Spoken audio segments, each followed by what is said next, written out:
Hello students, तो स्वागत है आप सभी का हिमाचल एग्जाम यूट्यूब चैनल में। तो डियर स्टूडेंट्स, आज के सेशन में डिस्कस करेंगे HP JBT TET previous year question paper.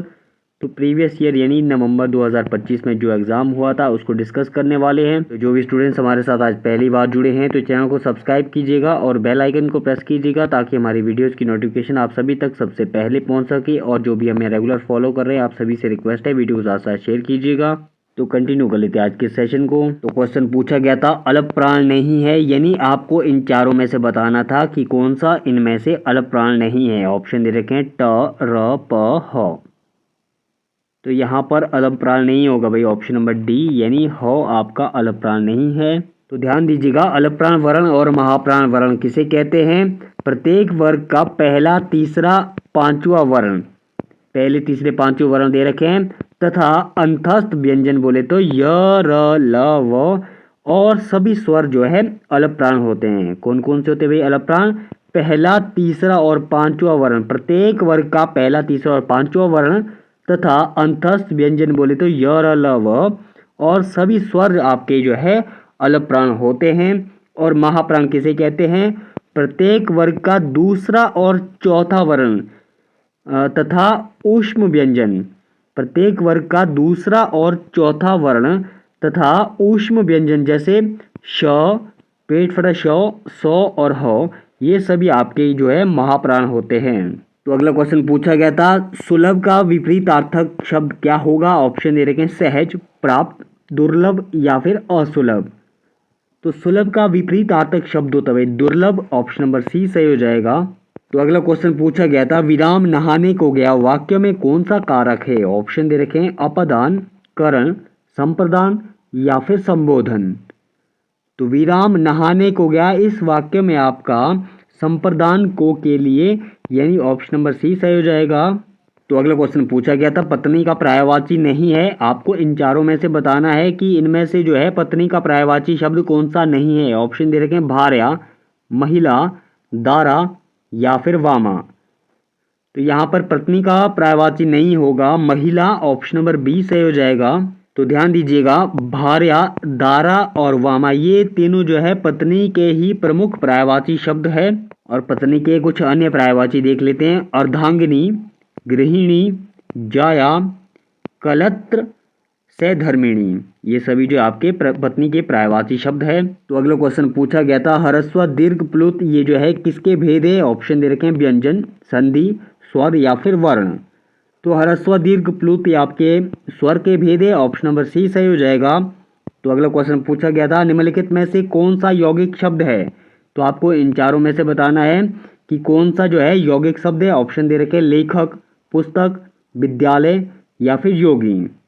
तो यहाँ पर यौगिक शब्द हो जाएगा विद्यालय, ऑप्शन नंबर सी सही हो जाएगा। तो ध्यान दीजिएगा व्युत्पत्ति यानी बनावट के आधार पर शब्द के तीन भेद होते हैं, रूढ़, यौगिक और योग रूढ़।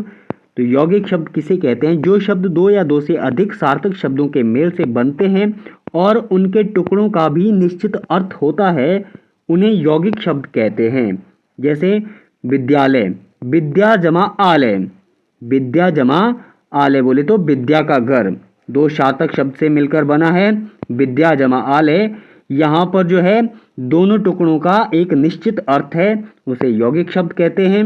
और रूढ़ शब्द किसे कहते हैं? जिन शब्द के खंड या फिर जिन शब्दों के टुकड़े करने पर कोई सार्थक अर्थ ना निकले उसे आपका रूढ़ शब्द कहते हैं। जैसे लेखक, पुस्तक और योगी, ये सभी आपके रूढ़ शब्द हैं। तो अगला क्वेश्चन पूछा गया था अग्नि का पर्यायवाची शब्द क्या होगा? ऑप्शन दे रखे हैं आग, अनल, दहन या फिर उपरोक्त सभी।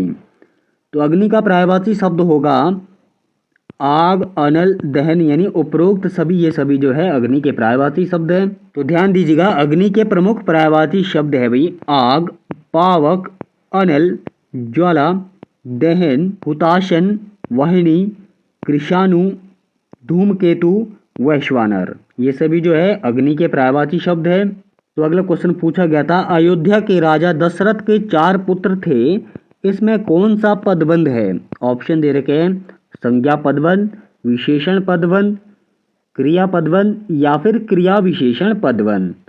तो अयोध्या के राजा दशरथ के 4 पुत्र थे, इसमें आपका संज्ञा पदबंध है, ऑप्शन नंबर ए सही हो जाएगा। तो ध्यान दीजिएगा, इस वाक्य में अयोध्या के राजा दशरथ के 4 पुत्र एक पूरा शब्द समूह बोले तो एक पूरा पदबंध है, जिसका अंतिम पद पुत्र एक जो है संज्ञा शब्द है। चूंकि पूरा पदबंध वाक्य में एक संज्ञा की तरह कार्य कर रहा है, इसलिए यह जो है संज्ञा पदबंध का उदाहरण है। और विशेषण पदबंध यहाँ गलत है, क्योंकि यह केवल जो है मुख्य संज्ञा की विशेषता बताने तक सीमित नहीं है, बल्कि शीर्ष पद स्वयं एक संज्ञा है। और यहाँ पर क्रिया पदबंध भी गलत है, क्योंकि इसमें जो है मुख्य क्रिया पदों का समूह शामिल नहीं है।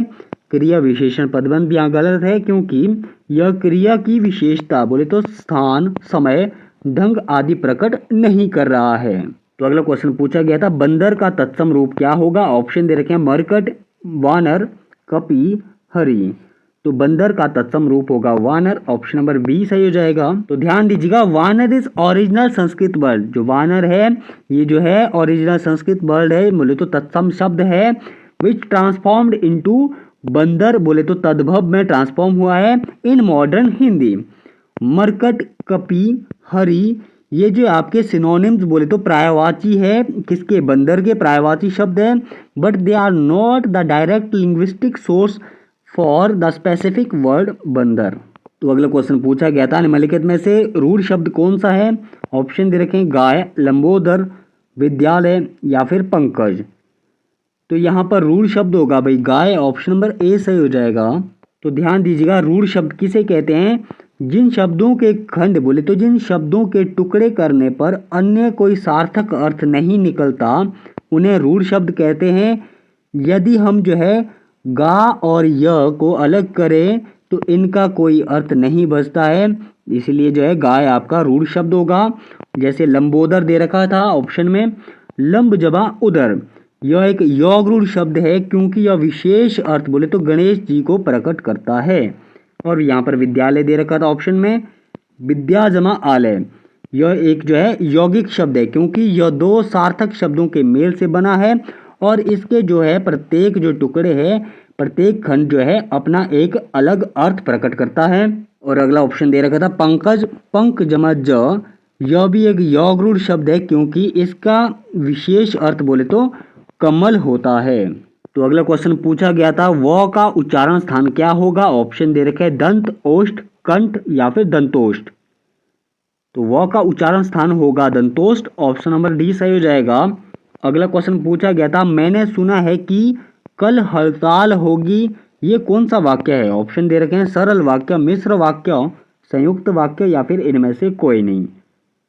तो मैंने सुना है कि कल हड़ताल होगी, ये आपका मिश्र वाक्य है, ऑप्शन नंबर डी बी सही हो जाएगा।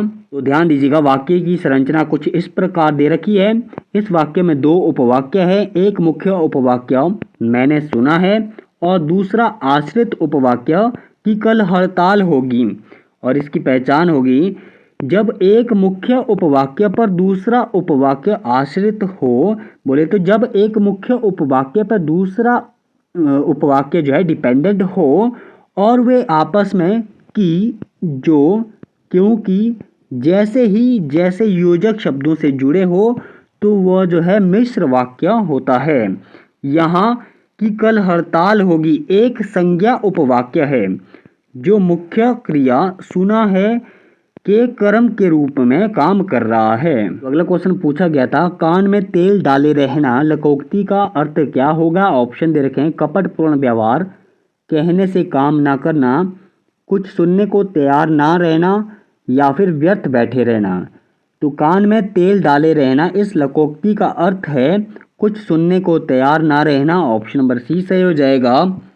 और अगला क्वेश्चन पूछा गया था, कवि का स्त्रीलिंग क्या होगा? ऑप्शन दे रखें कविता, कवित्री, कवयित्री या फिर काव्य। तो कवि का स्त्रीलिंग होगा कवित्री, ऑप्शन नंबर बी सही हो जाएगा। तो आज के सेशन में इतना ही करते हैं। आशा करता हूँ आप सभी को आज का सेशन पसंद आया होगा। तो अगर पसंद आया हो तो लाइक शेयर सब्सक्राइब कीजिए हिमाचल एग्जाम यूट्यूब चैनल को और बने रहिए हमारे साथ। तो बहुत जल्द मिलते हैं नेक्स्ट सेशन में।